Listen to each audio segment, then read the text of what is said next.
धन्यवाद अध्यक्ष महोदय। पिछले 2 दिन से अध्यक्ष महोदय इस पार्लियामेंट में सुन के जाओ, लगातार बैठकर थोड़ा भाग गया।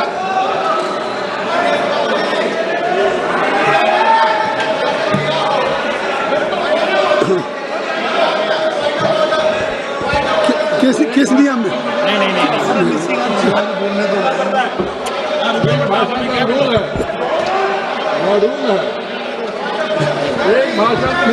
किस नियम में? किस नियम में? सर ये नियम कहता है कि जिस व्यक्ति ने अपना भाषण समाप्त किया हो अगले भाषण तक उसको सदन में रुकना है। बार बार राहुल गांधी जी भाषण देते हैं और यहाँ से भाग लेते हैं और सुनने के लिए कभी तैयार नहीं रहते। सर ये असत्य बोल के यहाँ पे जाते हैं और उसके बाद यहाँ से भाग खड़े होते हैं। श्री निशिकांत दुबे जी, निशिकांत जी कृपया। सभापति महोदय, एक मिनट मैं सभी से रिक्वेस्ट करूंगा, सुप्रिया जी सभी से रिक्वेस्ट करूंगा कि आप सब लोग बैठ जाएं। अगर किसी को बाहर जाना चले जाएं, but I think so must be in order. तो just I request to everybody, please kindly just occupy your seat, kindly take your seat, खड़े मत रहिए। धन्यवाद। श्री सभापति महोदय, पिछले 2 दिन से लगातार हमारी पूरी पार्टी माननीय प्रधानमंत्री जी के नेतृत्व में माताओं को अधिकार देने के लिए, बहनों को अधिकार देने के लिए, दलित, शोषित, वंचित, पिछड़ों को अधिकार देने के लिए 33% रिजर्वेशन के लिए चिंतित है। रात 1:30 बजे तक पूरे संसद के सदस्य और खासकर भारतीय जनता पार्टी और एनडीए के सदस्य यहां लगातार जमे हुए थे। और मैं जब आज यहां आया तो मुझे लगा कि कांग्रेस के जो लीडर ऑफ द अपोजिशन है उनसे जो है माताओं और बहनों के लिए कुछ सुनने को मिलेगा। उन्होंने जब भाषण शुरू किया और जब खत्म किया सर, तो मुझे लगा कि मैंने पीसी सरकार का जादू शो देख लिया या मैं एक माइकल जैक्सन का मैंने डांस देख लिया। मैं कंफ्यूज हूं सर कि वो पीसी सरकार थे या माइकल जैक्सन थे। लेकिन फिर मुझे याद आया सर कि आज कौन सा तारीख है? आज 17 अप्रैल है और पूरे सदन के लिए और पूरे देश के लिए आज 17 अप्रैल को 2 घटना हुई सर। 17 अप्रैल 1987 को पहली बार राजीव गांधी जी के ऊपर बोफोर्स के कमीशन खोरी का आरोप लगा और यहां के फ्रंट पेज पर चला। 17 अप्रैल वो दिन था सर, 17 अप्रैल 1998 वो दिन था जिस ओबीसी की ये बात कर रहे हैं, सीताराम केसरी का धोती खोलकर सोनिया गांधी जी कांग्रेस की अध्यक्ष हो गए। एक मिनट हाउस को इन ऑर्डर कर लीजिए। महोदय, मैंने उनका श्लोक सुना, श्लोक पे मैं कहना चाहता हूँ। सभापति महोदय, विवाद की बात नहीं है, संवाद की बात हो रही है। कोई बात माननीय सदस्य ने कहा, मैंने जवाब दिया, माननीय सदस्य ने श्लोक पढ़ा। उस श्लोक पे मैं एक बात पूछना चाहता हूँ। मैं अपने संसदीय क्षेत्र में कन्नौज में एक मंदिर में गया था, लेकिन मेरे बाद वो मंदिर गंगा जल से धुलवाया गया था। आप बताइए क्यों धुलवाया गया? अब जिसने भी गंगा जल से धुलवाया उसने गलत काम किया और वो सभी अपराधी हैं और उनके ऊपर अपराध की सजा चलनी चाहिए। कानून के हिसाब से उनका न्याय होना चाहिए। अब आपकी बात आ गई। निशिकांत जी, मैं ये कह रहा था सभापति महोदय, आप कान पकड़कर हमसे माफी मांगोगे, मैं कान पकड़कर भी माफी मांग लूंगा। मैंने तो गंगा जल से नहीं धुलवाया है। जिसने भी गंगा जल से धुलवाया उसने गलत काम किया है। हमारा इससे क्या संबंध है? अपराधी अपराधी है, चाहे किसी भी जाति, धर्म, वर्ग, संप्रदाय का व्यक्ति यदि अपराधी है तो अपराधी है और उसको कानून के हिसाब से सजा मिलनी चाहिए।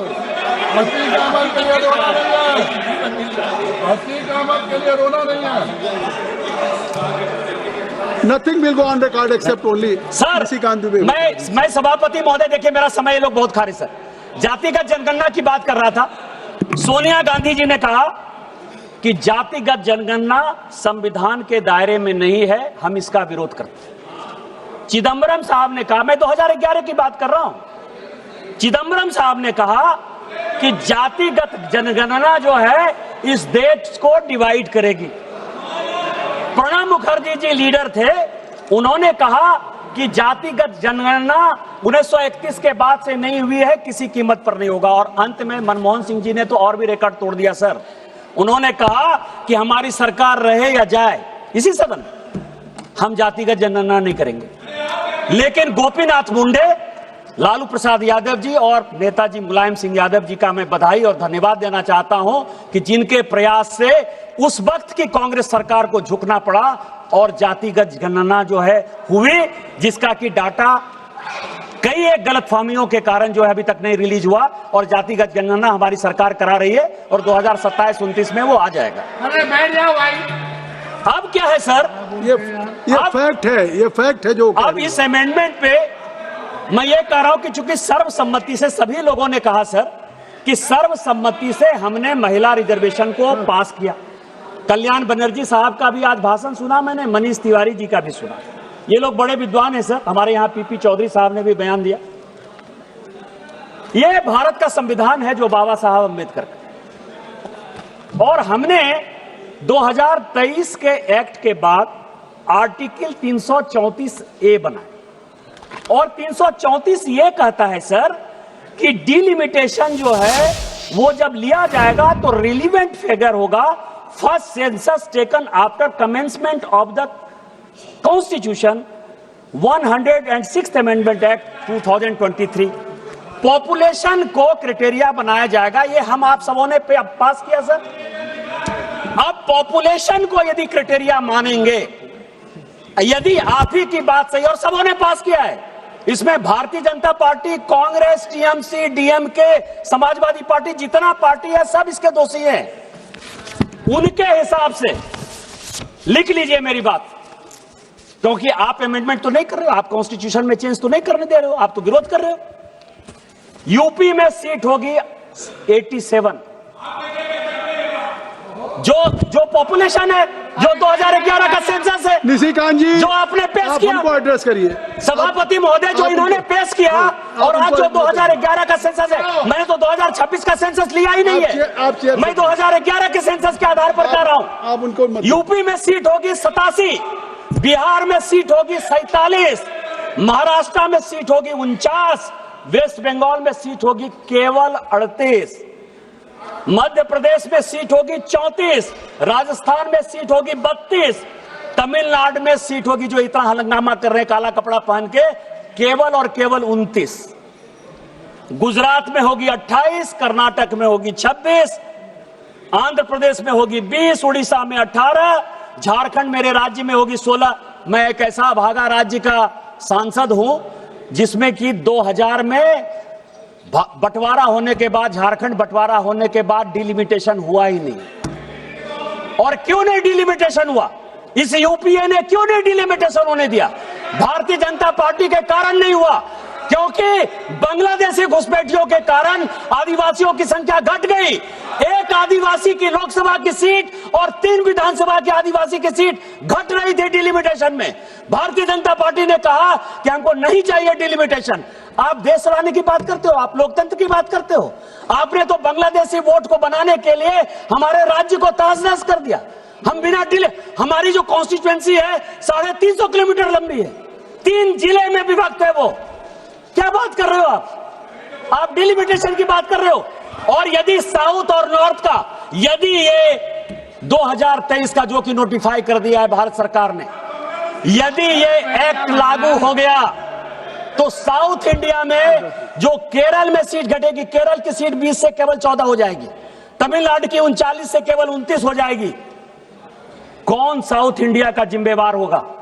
हम कल रिजर्वेशन लागू करने को तैयार होगा, 543 में ही होगा, लेकिन वो पॉपुलेशन के आधार पर होगा और साउथ इंडिया की सीट घटेगी और कांग्रेस के राहुल गांधी इसके जिम्मेवार होंगे।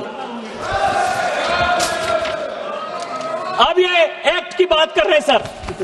अभी इन्होंने कहा, अभी बहुत लोगों ने कहा सर कि आपने 815 का फिगर कहां से ले आए, 816 का फिगर कैसे ले आए? सर मैं 31 से जो है ये रिजर्वेशन को सीट बढ़ाने को बहुत मुझे लगता है जुड़ाव सर। संविधान का 31वां संशोधन हुआ 1972-73 में और आज हम लोग 131वें संशोधन पर बात कर रहे हैं सर।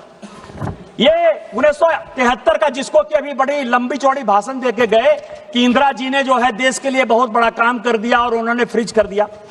525 से 550 हो रहा था सीट सर। डिलिमिटेशन आयोग 1971 में बन गया। डिलिमिटेशन आयोग ने कहा, और उसके पहले की एक और कहानी है सर कि 1952 में जब डिलिमिटेशन आयोग बना तो डिलिमिटेशन आयोग ने कहा कि इस तरह से हम किसी भी एरिया का परिसीमन नहीं कर सकते। आपको पता है कि डिलिमिटेशन आयोग के रिकमेंडेशन के आधार पर कांग्रेस ने सारे फेडरल स्ट्रक्चर को तार पर तार रख दिया, पूरा संविधान संशोधन कर दिया और 1956 का state reorganisation act delimitation act के आधार पर बना। बंगाल की कुछ जगह बिहार में आ गई और बिहार की कुछ जगह बंगाल में चली गई, आंध्र की कुछ जगह केरल में चली गई, केरल की कुछ जगह आंध्र में चली आई, तमिलनाडु की कुछ जगह जो है बेंगलोर में चली आई, कर्नाटक में चली गई और कर्नाटक की कुछ जगह वहां चली गई और आज भी महाराष्ट्र जो है बेलगांव की लड़ाई लड़ रहा है। यह डिलिमिटेशन आयोग के कारण हुआ और उन्होंने तय कर दिया कि टोटल जो हमारे एमपी होंगे 489 होंगे। डिलिमिटेशन आयोग का यदि रिपोर्ट प्रेमचंद्रन जी आप पढ़ लीजिएगा तो उन्होंने कहा कि 526 लोग होने चाहिए, लेकिन इंदिरा जी ने, नेहरू जी ने यह तय कर दिया कि नहीं 489 होगा। उन्हीं की बेटी इंदिरा जी ने यह 1973 का 31वां संविधान संशोधन विधेयक लेकर आया। डिलिमिटेशन आयोग 1971 में बन गया। डिलिमिटेशन आयोग ने कहा कि टोटल सीटें जो है 603 होनी चाहिए। उन्होंने कहा तुम कौन तय करने वाले थे? अभी बड़ा एकदम ट्रांसपेरेंसी की बात कर रहे थे कि आप तो अपना जज बना लेंगे, आप अपना एमपी बना लेंगे। मुझे लगता है कि 1952 से लेके ये जो है पूरा लीडर ऑफ द अपोजिशन से पूछकर जो है अपना आयोग बनाते रहे। उन्होंने कहा संविधान संशोधन करके कि नहीं 525 से 550 ही सीट होगा और उन्होंने तय कर दिया कि उत्तर प्रदेश में कितनी सीट होगी, मध्य प्रदेश में कितनी सीट होगी, गुजरात में कितनी सीट होगी, महाराष्ट्र में कितनी सीट होगी। सर ये तय कर दिया। आज आप हमको भाषण देने की बात कर रहे हो। दूसरी बात सर, ये जो झूठ की दुकान है, दोनों बहन भाई को मैंने बहुत पढ़ा। मैं आपको बताऊं कि ये 44वां संशोधन लेकर मैं आया हूं 1976 में, जब पूरे सारे नेताओं को जेल में भेज दिया कांग्रेस ने, तो 76वां संशोधन 1976 में 44वां संशोधन हुआ। संशोधन क्या हुआ? लोकसभा 6 साल के लिए और प्रेम्बल में, संविधान बस 2 मिनट में खत्म कर रहा हूं, और प्रेम्बल में सेकुलर शब्द और सोशलिस्ट शब्द जोड़ दिया उन्होंने। उसका भाषण देते हुए श्रीमती गांधी ने कहा कि माइनॉरिटी के लिए हम 1920-21 से लड़ रहे हैं और जिस मोतीलाल नेहरू कमेटी की रिपोर्ट उन्होंने कही 1929 की 1930 की जो रिपोर्ट है उसको इसमें जो है खूब उन्होंने कोट किया सर। उन्होंने कहा कि मोतीलाल नेहरू ने मुसलमानों को प्रोटेक्शन देने के लिए fundamental duties and fundamental rights जो है कांग्रेस वर्किंग कमेटी में 1929 में, 1930 में, 1931 में, 1932 में पास किया। और हमारा जो बेस है वो बेस ये है कि हमको मुसलमान के आधार पर राजनीति करनी है, मुसलमानों को संरक्षण देना है, मुसलमानों को रिजर्वेशन देना है, उनके रिप्रेजेंटेशन को बढ़ाना है। और इसी कारण से डिलिमिटेशन आयोग के, केवल 1 मिनट सर, जब डिलिमिटेशन आयोग का रिपोर्ट आया 1976 में, उसको भी काट पीट करके इसी पार्लियामेंट में 8 सीटें मुसलमानों के लिए जबरदस्ती इसी कांग्रेस सरकार ने बढ़ाई। इसीलिए मेरा आपके माध्यम से इस सारे अपोजिशन से आग्रह है कि साउथ इंडिया के साथ अन्याय नहीं करिए, महिलाओं के साथ अन्याय नहीं करिए। इस देश में इस पार्लियामेंट की जो भूमिका है उसके वर्चस्व को कायम रहने दीजिए, पार्लियामेंट में लोगों का विश्वास रहने दीजिए। और माननीय मोदी जी जो 33% रिजर्वेशन महिलाओं को देना चाहते हैं 2029 में लागू करने के लिए इस बिल का समर्थन करिए। आपने मुझे समय दिया। इन्हीं शब्दों के साथ जय हिंद जय भारत। श्री राजकुमार छब्बेवाल जी, श्री मियां अल्ताफ अहमद साहब, सर बहुत बहुत शुक्रिया आपका मुझे टाइम देने के लिए। आज जो ये बिल यहाँ पे लाई गई, इस बिल ने हम सबको हैरान कर दिया कि आज से पहले 2024 में ये बिल यहाँ पे पेश की गई, पास की गई और तमाम पार्टियों की यूनानिमस डिसीजन था उनका इस बिल को पास करने के लिए। अब दोबारा इस बिल को यहाँ लाने का मतलब, मुझे यकीन है कि होम मिनिस्टर जब जवाब देंगे तो वो हमें बताएंगे कि आज दोबारा इस हाउस का स्पेशल सेशन 3 दिन के लिए क्यों बुलाया गया। सिर्फ 1 महीने पहले सेशन ख़त्म हुआ, उस वक्त ये बिल पेश कर सकते थे। जुलाई में एक दूसरा सेशन आने वाला था, ये बिल उसमें पेश कर सकते थे। लेकिन मुझे लगता है कि सिर्फ